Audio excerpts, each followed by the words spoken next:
Hi! Hello! నమస్తే అందరికీ. Welcome to my channel 'Ghana stories world'. ఇప్పుడు మనం చెప్పుకోబోతున్న స్టోరీ 'శ్రీవల్లి' ఎపిసోడ్ 45. ధీరజ్‌ని పట్టుకొని ఏడుస్తూ, ఏడుస్తూ అతడి ఒడిలోనే సొమ్మసిల్లిపోయి నిద్రపోతుంది వల్లి. ఆమెని అలా చూసి చాలా బాధగా అనిపిస్తుంది ధీరజ్‌కి. అతడి ఉండి కూడా అతడు భార్యని అన్ని మాటలు అన్నందుకు, కానీ వాళ్ళ అమ్మ మాట్లాడినందుకు సైలెంట్‌గా ఉన్నాడు. అతడు మాట్లాడితే మాటలు ఉండవు, చేతలే ఉంటాయి. కాబట్టి పైగా అక్కడ ఉంది వాళ్ళ అమ్మమ్మ. ఇన్ని రోజులు నార్మల్‌గా వల్లిని దూరం పెడుతున్నారు అనుకున్నాడు. కానీ ఇవాళ తనని ఎంత బాధ పెట్టారో కళ్ళారా చూశాడు, చెవులారా విన్నాడు ధీరజ్. వల్లిని అన్ని మాటలు అన్నందుకు మన్విత అయితే ఫుల్లుగా ఖుషి అయిపోయింది వాళ్ళ నానమ్మ మీద. అబ్బా నానమ్మ, నువ్వు సూపర్. నువ్వు మాట్లాడుతున్నప్పుడు దాని మొహం చూడాలి. నిజంగా సందు దొరికినప్పుడల్లా దాన్ని అలాగే బాధ పెట్టాలి. అది సంతోషంగా ఉంటే నాకు నచ్చడం లేదు. దాన్ని ఇలాగే ఏదో ఒకటి చేసి పిల్లలు పుట్టడం లేదు అన్న కారణంతో దాన్ని ఇంట్లో నుండి బయటకి వెళ్ళగొట్టాలి. దాని ప్లేస్‌లోకి నేను రావాలి. బావని నేను పెళ్లి చేసుకొని బావకి పిల్లల్ని కనివ్వాలి నేనే. అది బావ భార్యగా ఉండడం నాకేమాత్రం నచ్చడం లేదు. ఇలాగే దాన్ని ఏదో ఒకటి చేసి ఇంటి బయటకి వెళ్ళగొట్టు అని ఇంద్రాణిని పట్టుకొని అడుగుతుంది మన్విత. ఇప్పుడే కదా ఆట స్టార్ట్ చేసింది. కొన్ని రోజులు ఆగు. అది ఖచ్చితంగా ఈ ఇంటి బయట అడుగుపెట్టే రోజు వస్తుంది. నువ్వు ధీరజ్ భార్యవి అయ్యే రోజు కూడా త్వరలోనే ఉంది. చెప్పాను కదా నాతో పెట్టుకుంటే మామూలుగా ఉండదు అని. అది ఈ పిల్లకు ఇంకా నాతో ఏంటి దాని ఆటలు? అది ఇంట్లో నుండి బయటకి వెళ్ళవలసిందే. ఖచ్చితంగా దాన్ని పంపించే బాధ్యత నాది అని చెప్పాను కదా! నేను చెప్తున్నా కూడా నువ్వే వినడం లేదు. అది ధీరజ్ బాబు భార్యగా బయట అడుగు పెడుతుంది. నువ్వు దాని ప్లేస్‌లోకి వస్తావు. సరేనా? నీ సంతోషమే నాకు కావాలి. నువ్వు వీటన్నిటి గురించి పట్టించుకోకు. నేను వీటి గురించి చూసుకుంటాను. సరేనా? అని మనవరాలికి చెప్పింది.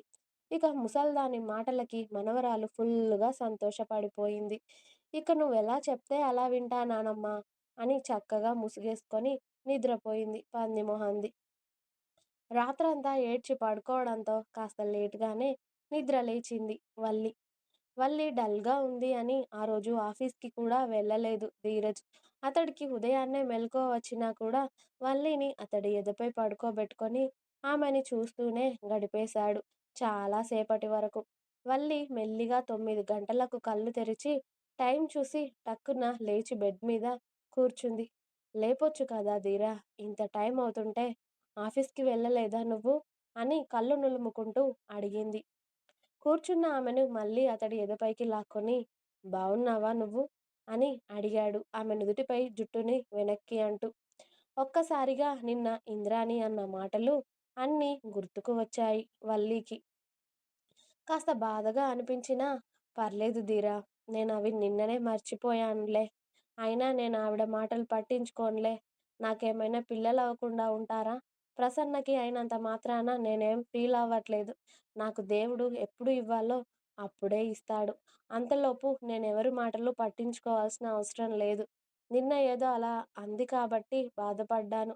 కానీ ఇంకోసారి ఆ ముసల్ది నా జోలికి వస్తే మాత్రం చేయి విరగ్గొట్టి చేతిలో పెడతాను. ఈసారి నువ్వు అడ్డు వచ్చినా నీకు కూడా తన్నులు పడతాయి చెప్తున్నా. ఈసారి అత్తయ్య వాళ్ళ అమ్మగారు అని కూడా చూడను ముసల్దాన్ని అని చెప్పింది వల్లి. తన రౌడీ బేబీ క్యారెక్టర్‌లోకి వస్తూ. హా! ఇది కదా నా వల్లి పాప అంటే అని సారీనే. తను నిన్ను అన్ని మాటలు అంటున్నా నేనొక్క మాట కూడా మాట్లాడలేకపోయాను. ఐయామ్ సారీ వల్లి అన్నాడు ధీరజ్ భార్యని హగ్ చేసుకొని. ఓయ్! పర్లేదు. నువ్వు నాకు సారీ చెప్పాల్సిన అవసరం లేదు. అయినా అత్తయ్య మాట్లాడారు కదా! అత్తయ్య మాట్లాడారు అని చెప్పి నువ్వు ఊరుకున్నావని నాకు అర్థమైంది.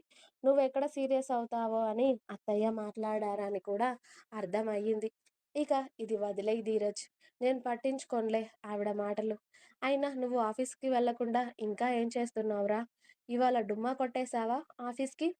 అని అడిగింది వల్లి ధీరజ్ ఎదపై వాలి అతడి ఛాతీపై గీతలు గీస్తూ ఆమె గోటితో.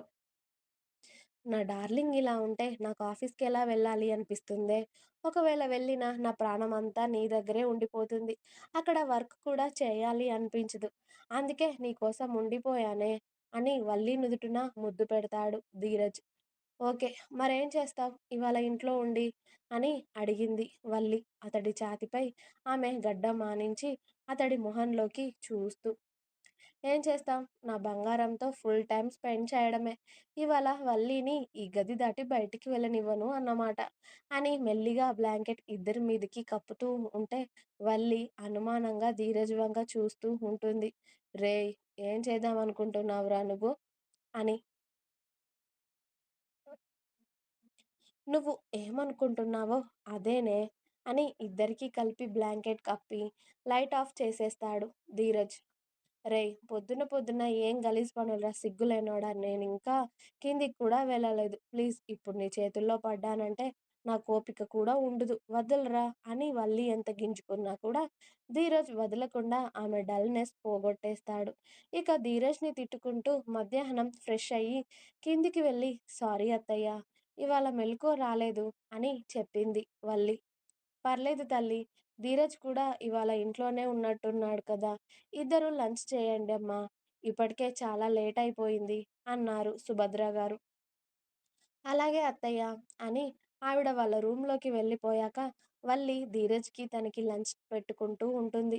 ప్లేట్‌లో వాళ్ళ రూమ్‌కి తీసుకెళ్ళడానికి. అది చూసిన ఇంద్రాని ఇంకేముందిలే అమ్మా! ఏం ఒక మాట అనని అత్త, మామ, మొగుడు దొరికాడు. నీకింక నీ ఆటలే సాగుతాయి. మా కాలంలో ఇవన్నీ లేవమ్మా. ఎవరైనా ఇంటి కోడలు మధ్యాహ్నం వరకు పడుకుంటారా? 12 గంటలకు లేచి ఎవరైనా ఇంట్లోకి వస్తారా? ఉదయాన్నే లేచి ఎవరైనా అత్త, మామకి, మొగుడికి, పెద్దవాళ్ళకి పని చేసి పెట్టి కాఫీలు, టిఫిన్‌లు అందిస్తారు. కానీ నీలాగా ఇలా పడుకోవడం నేనెక్కడా చూడలేదమ్మా. ఇదేం విడ్డూరమమ్మా అని నోరు నొక్కుకుంటుంది ఇంద్రాణి. ఆవిడ మాటలన్నీ ఓపికగా విని ప్లేట్‌లో రైస్ ఇంకా కర్రీస్ వడ్డించుకుంటూ, "ఇది నా అత్తారిల్లు, నా మొగుడిల్లు. 12 వరకు కాదు, అర్ధరాత్రి 12 గంటల వరకు పడుకుంటాను. ఏం చేస్తావు? నీకేమైనా నొప్పా? అప్పటి వరకు పడుకుంటే, అయినా నేనొకదాన్నే పడుకున్నానా ఏమైనా? నా మొగుడు కూడా నాతోనే ఉన్నాడు కదా! మొగుడు పక్కలో ఉండగా బయటికెలా వస్తారో వయసులో పెద్దదానివి నీకు తెలియదా? నా మొగుడు నా కోసం పని మానుకొని ఇంట్లో ఉన్నాడు అంటే నేను నా మొగుడు పక్కన ఉండాలి అనే కదా! ఈ విషయాలు అన్నీ దాటుకొని వచ్చుంటావు కదా నువ్వు. మరి అవన్నీ అర్థం చేసుకోకుండా పొద్దున్నే లేవాలి, కాఫీలు అందివ్వాలి అని నేనేమైనా నీకు పని మనిషినా? లేకపోతే నీకు పని చేయడం కోసం నీ మనవడిని పెళ్లి చేసుకున్నాను అనుకుంటున్నావా? ఇంట్లో నేను నీకొక్కదాన్నే కనబడుతున్నానా? ఇంకో 25 మంది పనివాళ్ళు కూడా ఉన్నారు. ఆ కాఫీ ఏదో వాళ్ళని అడిగితే తెచ్చిస్తారు.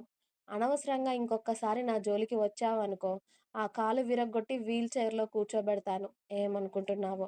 ఏమనట్లేదు అని రెచ్చిపోతున్నావా? అనవసరంగా నువ్వు, నీ మనవరాలు నా జోలికి వచ్చి ప్రాణాల మీదకి తెచ్చుకోకండి. అర్థమయిందా? నేనేదో నా పాటికి నేను ఉంటుంటే బాగా రెచ్చిపోయి మాటలు అంటున్నావు. నిన్న కూడా బాగానే మాటలు మాట్లాడావు అందరిలో. నేను మాట్లాడితే నీ పరువు పోతుందని సైలెంట్‌గా ఉన్నాను. నా నోరసలే మంచిది కాదు. నోరు తెరిస్తే బూతులే వస్తాయి చెప్తున్నా. ఇంకొక్కసారి నన్ను గెలికి నీ మర్యాద నువ్వు పోగొట్టుకోకు.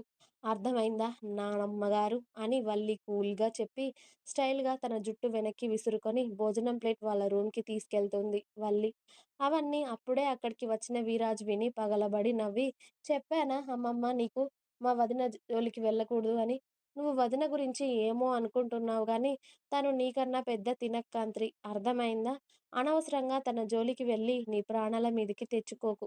తను అన్నంత పని చేస్తుంది. సరేనా? ఇంత ముద్ద తిని ఓ మూలకు ఉండవే అమ్మమ్మ" అని ఇంద్రాణి బుగ్గ మీద పొడిచి విరాజ్ అతడి రూమ్‌లోకి వెళ్ళిపోయాడు.